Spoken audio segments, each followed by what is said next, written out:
Olá, quero continuar compartilhando com vocês a palavra do Evangelho de Mateus, no capítulo 5. Convém lembrar aqui que Jesus está ensinando os seus discípulos, os que foram chamados por Ele, que tudo abandonaram e estavam seguindo a Ele. Não era a multidão, Jesus viu a multidão, mas Ele ensinou no Sermão do Monte os seus discípulos. Portanto, essas palavras aqui são palavras de Jesus para aqueles que foram chamados por Ele para viver e multiplicar depois também o anúncio do reino de Deus por meio de sua morte e ressurreição, os discípulos. E Ele diz assim: bem-aventurados os que têm fome e sede de justiça, pois serão satisfeitos.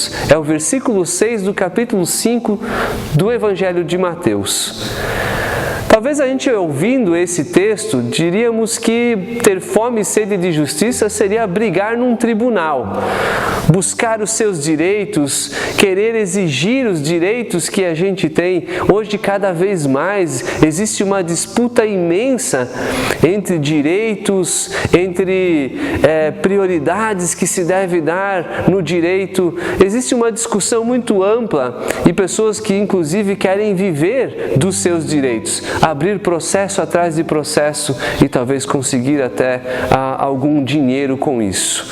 Não é disso que Jesus está falando. Jesus está falando que aqueles que têm fome e sede de justiça são aqueles que vivem diante de Deus e querem agora levar o reino de Deus também para as pessoas em forma de justiça. Mas que justiça é essa?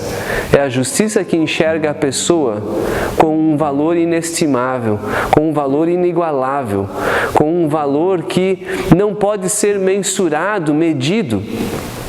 A justiça de Deus é aquela que luta pelos órfãos e pela viúva, como diz no Antigo Testamento. As pessoas que estão, às vezes, à margem. As pessoas que estão ali, muitas vezes, sem serem vistas e sem serem levadas em consideração. A igreja sempre de novo deveria olhar com carinho para as pessoas que não estão sendo assistidas nas suas necessidades. Isso também faz parte do Evangelho. Não, eu não estou falando de ideologia, eu não estou falando de um programa político, eu não estou falando de agora fazer uma revolução no nosso país ou no nosso mundo que venha a olhar para o pobre como um ideal. Não estou falando isso.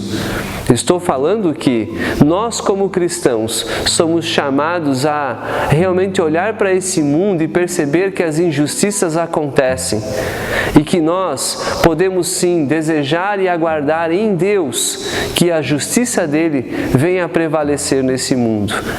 E nós, como pequenos sinais da esperança que temos na justiça de Deus que virá, nós podemos amenizar os sofrimentos das pessoas que estão ao nosso lado. Eu não estou dizendo que a igreja vai resolver os problemas do mundo. Eu estou dizendo que a igreja confia em Cristo Jesus e auxilia naquilo que é possível, sempre de novo se dedicando para que as pessoas tenham condições de vida e possam receber junto disso a esperança que a igreja compartilha, que Deus trará a sua justiça e nós podemos confiar nela. A justiça de Deus é Cristo Jesus, pois ali não tem nenhuma diferença entre as pessoas. Quem crer será salvo, quem crer terá a vida eterna. E Jesus está dizendo que então assim seremos saciados. Não é fazendo revolução, não é quebrando as coisas que a gente vai ter fome e sede de justiça, mas sim confiando que Cristo trará a justiça de Deus por sobre esse mundo. E Ele é a nossa justiça. Por Ele nós somos perdoados e nele nós temos a vida eterna. Por isso, igreja, fique firme. Não busque agora esse tipo de atitude de quebra-quebra, mas permaneça confiando em Cristo Jesus. Ali nós podemos pacientemente exercitar a fome e a sede de justiça. E que nós, então, nos coloquemos à disposição para servir aqueles que são esquecidos, para que quando Cristo voltar, também ali nós possamos colocar diante dele que nós aguardamos a justiça dele e não fizemos justiça com as próprias mãos.